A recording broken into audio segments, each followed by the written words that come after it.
કદાચ આપણે જીવનમાં આપણી પાસે છે બધું જ હારી જઈએ, વિચારો તો આપણા માલિકીના છે ને. યસ ઓર નો? ધારો કે ધંધો તૂટી ભાંગી ગયો, જોબ ગઈ, ડિવોર્સ થયા, યંગ દીકરા દીકરીમાં કોઈનું એક્સિડન્ટ થયું અને મૃત્યુ પામ્યા. Things happen. આવી ઘટના કોઈ પણના જીવનમાં બની શકે છે. એ બન્યા પછી વિચારો તો આપણા હાથમાં છે ને. આપણા વિચારો તો કોઈ લઈને લઈ જઈ શકતા ને.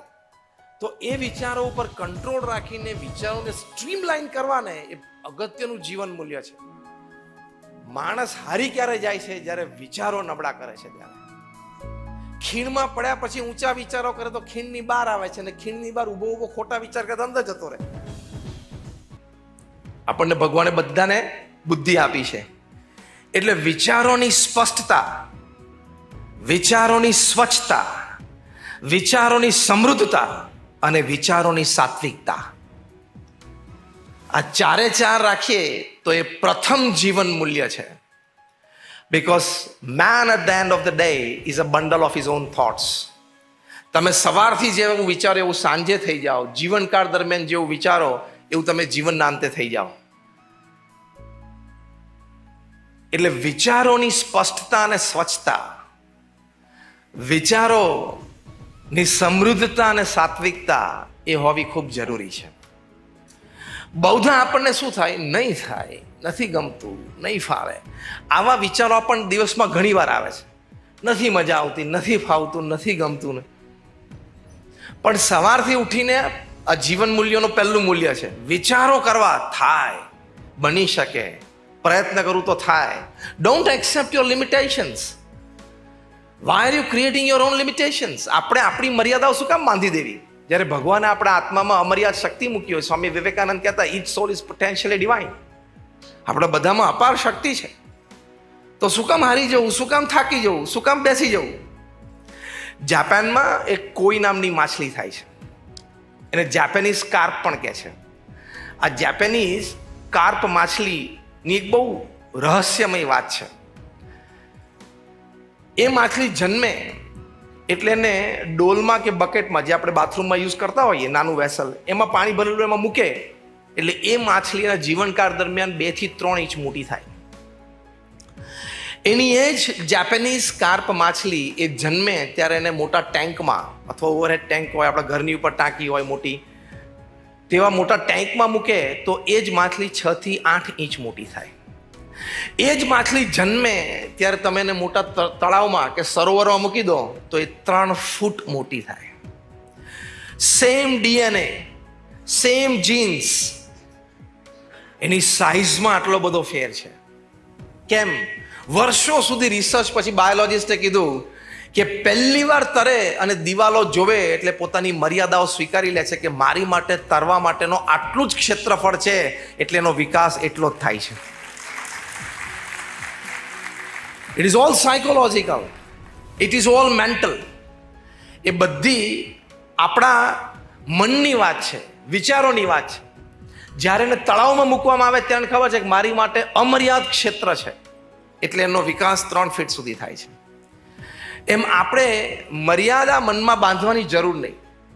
ઇન્ટરનેટનો જમાનો છે, સોશિયલ મીડિયાનો જમાનો છે, કનેક્ટિવિટી દેશ પરદેશમાં આટલી બધી છે. અહીંયા રહ્યા થકા બધું કામ થઈ શકે. વર્ક ફ્રોમ હોમ તો એક ટ્રેન્ડ બની ગયો. તો we can do everything. Why are you accepting and creating your own limitations? આપણે આપણી મર્યાદા શું કામ ક્રિએટ કરવી? એટલે અંગ્રેજીમાં એક સરસ કહેવત છે જે નાનપણથી આપણે શીખ્યા છીએ. Sow a thought, reap a habit. Sow a habit. Sow a thought, reap an action. Sow an action, reap a habit. Sow a habit, reap a character. Sow a character, reap a destiny. તમે જેવા વિચાર કરશો ને એવી ક્રિયા થશે. જેવી ક્રિયાઓ થવા મળશે ને તમારી આદત બનશે. આદતો પ્રમાણે તમે ચાલતા જશો ને એટલે તમારું ભાગ્ય ઘડાશે, અને તમારું ચારિત્ર ઘડાશે, અને ચારિત્ર ઘડાશે એ પ્રમાણે તમારું પ્રારબ્ધ અને ભવિષ્ય નક્કી થશે. એટલે ભવિષ્ય માટે આ વિચાર, એટલે પહેલી જે વાત કરી જાપાનીઝ કાર્પની, એ વિચારોની સ્પષ્ટતા. બીજી આ વાત કરી સો અ થોટ, એ વિચારોની સ્વચ્છતા. The clarity of thought process and the cleanliness of thought process. તો એ બહુ જ મોટા જીવન મૂલ્યો છે. કદાચ આપણે જીવનમાં આપણી પાસે છે બધું જ હારી જઈએ, વિચારો તો આપણા માલિકીના છે ને. યસ ઓર નો? ધારો કે ધંધો તૂટી ભાંગી ગયો, જોબ ગઈ, ડિવોર્સ થયા, યંગ દીકરા દીકરીમાં કોઈનું એક્સિડન્ટ થયું અને મૃત્યુ પામ્યા, થિંગ્સ હેપન. આવી ઘટના કોઈ પણના જીવનમાં બની શકે છે. એ બન્યા પછી વિચારો તો આપણા હાથમાં છે ને. આપણા વિચારો તો કોઈ લઈને લઈ જઈ શકતા ને. તો એ વિચારો ઉપર કંટ્રોલ રાખીને વિચારોને સ્ટ્રીમલાઇન કરવાને એ અગત્યનું જીવન મૂલ્ય છે. માણસ હારી ક્યારે જાય છે? જ્યારે વિચારો નબળા કરે છે ત્યારે. ખીણમાં પડ્યા પછી ઊંચા વિચારો કરે તો ખીણની બહાર આવે છે, અને ખીણની બહાર ઉભો ઉભો ખોટા વિચાર કરે તો અંદર જતો રહે.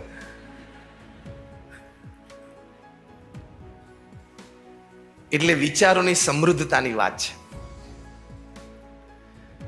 લંડનમાં બપોરે 12 વાગેલા ને એક સ્વીપર છે ને બિગ બેન ટાવરની બાજુનું ગાર્ડન સાફ કરતા હતા. રવિવાર હતો એટલે એનો 12 વર્ષનો છોકરો વેલિંગ્ટનની સાથે ગયેલો. બરોબર 12 વાગ્યા ને એટલે પહેલો ટકરો પડ્યો અને આ છોકરાને મનમાં એક વિચાર ઉપજ્યો અને આમ બિગ બેન ટાવરની સામે જોઈને બોલ્યો કે Wellington will become the mayor of London. બીજો બેંગ વાગ્યો અગેન. 12 વખત 12ના ટકોરા પડ્યા. 12 વખતે બોલ્યો કે Wellington will become the mayor of London. અને એ છોકરો 22 વર્ષની ઉંમરે યંગેસ્ટ મેયર ઓફ લંડન બન્યો. વિચારોની સમૃદ્ધતા, વિચારોની સમૃદ્ધતા. અહીંયા ઘણા યુવાનો બેઠા છો, ભલે તમે ગલીમાં ક્રિકેટ રમતા હોય પણ બેટ હાથમાં પકડો એટલે વિરાટ કોહલી રોહિત શર્માનો જ ભાવ આવી જવો જોઈએ. મજા આવે. એમાં ખોટું શું છે? માલિકી તો આપણી છે ને, આપણા વિચારોની ભાવનાઓની માલિકી આપણી છે. આપણું મગજ છે ને આપણું મન છે. એટલે રોજ સવાર ઉઠીને પોતાની જાતને કહેવાનું કે નબળું પોસાશે નહીં. રિપીટ વિથ મી, નબળું પોસાશે નહીં. હવે અંગ્રેજીમાં બોલું તો રિપીટ કરજો. I can never think less and negative. ઓછું અને નેગેટિવ હું ક્યારેય વિચારી જ ના શકું. ગમે તેવી બુરી હાલતમાં હોઈએ ને, વિચારો તો મોટા જ રાખવા. વિજ્ઞાન પણ કહે છે કે તમે પોઝિટિવ વિચાર રાખો ને તો તમારા શરીરમાં હાર્મોન્સ ક્રિએટ થાય છે જે તમને પોઝિટિવિટી આપે, ઓપ્ટિમિસ્ટિક આઉટલુક આપે, જે તમારી ફિઝિકલ, મેન્ટલ અને ઇમોશનલ હેલ્થ સારી રાખે. એટલે પ્રમુખ સ્વામી મહારાજ હંમેશા જીવનમાં એક વિચાર ઉપર જીવ્યા. પ્રમુખ સ્વામી મહારાજનું આખું જીવનકાળ, તમારામાંથી અમદાવાદમાં હમણાં 2 મહિના પહેલા પ્રમુખ સ્વામી મહારાજનો શતાબ્દી મહોત્સવ ઉજવાયો. 30 દિવસનો ઉત્સવ, 1,21,00,000 લોકો આવ્યા, રોજના 4 લાખ લોકો આવ્યા. પ્રદર્શનો જોયા, લાઈવ પ્રેઝન્ટેશન, સ્કૂલ 15 હતા, બધું જોયું. તમારામાંથી ઘણા બધા એ ઉત્સવમાં આવ્યા છે. Just rays your hands if you have been there. કેટલા બધા? 90% લોકો બધા આવ્યા. એમના જીવનમાં એક જ વિચાર ઉપર જીવ્યા 95 વર્ષ. એ પોતે હંમેશા એ બોલતા, હું એમને શબ્દશ અને અક્ષરશ કોટ કરું. એ પોતે કહેતા કે બીજાના સુખમાં આપણું સુખ, બીજાના ઉત્કર્ષમાં આપણો ઉત્કર્ષ, બીજાની પ્રગતિમાં આપણી પ્રગતિ. ભલે આપણે કદાચ કોઈકને મદદરૂપ થઈ શકે તો સારું છે, પણ ના થઈ શકે તો શુભ તો ચિંતન કરવું. પાડોશીનો પગાર વધે એટલે પહેલો વિચાર કયો કરો? Let's go practical. Let's talk practical. એમ અવાજ સંભળાય કે જો નવી ઊંડાઈ લાવ્યો એમ. કોકની ઈર્ષાથી કોક પાછું પડતું હોત તો દુનિયામાં કોઈ આગળ જ ના વધી શકે. એટલે તમે ખોટો ભાવ રાખો છો ને એ તમને જ નુકસાન છે. સાયન્સ પણ કહે છે કે ફિઝિકલ, મેન્ટલ, ઇમોશનલ હેલ્થ તમારી જ બગડે છે. તો આપણે શું કામ સમૃદ્ધ, સ્વચ્છ અને સ્પષ્ટ વિચારો ના રાખવા? જ્યાં પ્રમુખ સ્વામી મહારાજે રાખ્યું કે બધાનું ભલું થાવ, પછી જેટલું ફિઝિકલી કરી શકીએ, બીજા રિસોર્સિસ દ્વારા કરી શકીએ, દેટ્સ અ ડિફરન્ટ ચેપ્ટર. પણ ભાવના તો સારી રાખવી જોઈએ ને. તો એ જીવન મૂલ્ય ખૂબ અગત્યનું છે. It's a very important aspect. એ વિચારોની સાત્વિકતા, જે ચોથો મુદ્દો આપણે જોઈએ. આપણે શું જોઈએ? વિચારોની સ્પષ્ટતા. બીજું વિચારોની સ્વચ્છતા. ત્રીજું વિચારોની સમૃદ્ધતા. અને હવે વિચારોની સાત્વિકતા. સાત્વિકતા શું છે વિચારોમાં? કે શ્રદ્ધા હોય વિચારોમાં, માણસાઈમાં શ્રદ્ધા, કુદરતમાં શ્રદ્ધા. બધી વાતો અમે પ્રમુખ સ્વામી શતાબ્દી મહોત્સવ બહુ સારું પ્રેઝન્ટેશન કરેલું ગ્લો ગાર્ડન્સમાં. The element of faith. માણસને માણસમાં શ્રદ્ધા હોવી જોઈએ, આપણને કુદરતમાં પણ શ્રદ્ધા હોવી જોઈએ. આપણી આસપાસ ઘટનાઓ જે બને છે એમાં કંઈક સારપ રહેલી છે એવી એક શ્રદ્ધા હોવી જોઈએ. ધર્મમાં શ્રદ્ધા હોવી જોઈએ, આપણા સત્શાસ્ત્રો, મંદિર અને સંતોમાં શ્રદ્ધા હોવી જોઈએ, ભગવાનમાં શ્રદ્ધા હોવી જોઈએ. કારણ કે એલિમેન્ટ ઓફ ફેઇથ એટલે વિચારની સાત્વિકતા વગર તમે જીવી કેવી રીતે શકો? કારણ કે બધું જ આપણા જીવનમાં આપણે શ્રદ્ધાથી કરીએ છીએ, બધું લોજિકથી નથી કરતા. Rather it is very less 10-15% mind, બાકી 70-80% mind live by faith, walk by faith. તમે પેલી 7 પરિક્રમા ફર્યા, પરિક્રમા નહીં એટલે શું, લગ્ન વખતે, હા ફેરા, પેલા 7 ફેરા ફર્યા, ત્યારે બંનેને એકબીજા માટે ડાઉટ આવતો હોય, 3 ફેરા પડ્યા પછી કરું ચાલશે કે નહીં ચાલે, ચાલશે કે નહીં ચાલે, તો ત્યાં પતી જાય. પણ બંનેને એ વખતે ફેરા પડતા શું હોય, સિલ્વર જ્યુબિલી, ગોલ્ડન જ્યુબિલી. અને શ્રદ્ધાનો વિષય છે. બધા કે હનુમાનની જેમ છાતી ઠીને થોડે બતાવે લગ્નના મંડપમાં, તારા સિવાય કોઈ હૃદયમાં નથી, એમ થોડે બતાવવાનું. You walk by faith and people have walk by faith. અને લોકો આવી શ્રદ્ધાથી જીવ્યા તો 25 years 50 years સેલિબ્રેટ કરે છે. આપણે બધા સમાજમાં જોયા છે ને એવા પરિવારોને ઓળખીએ છીએ. તો એ વિચારમાં સાત્વિકતા રાખવી.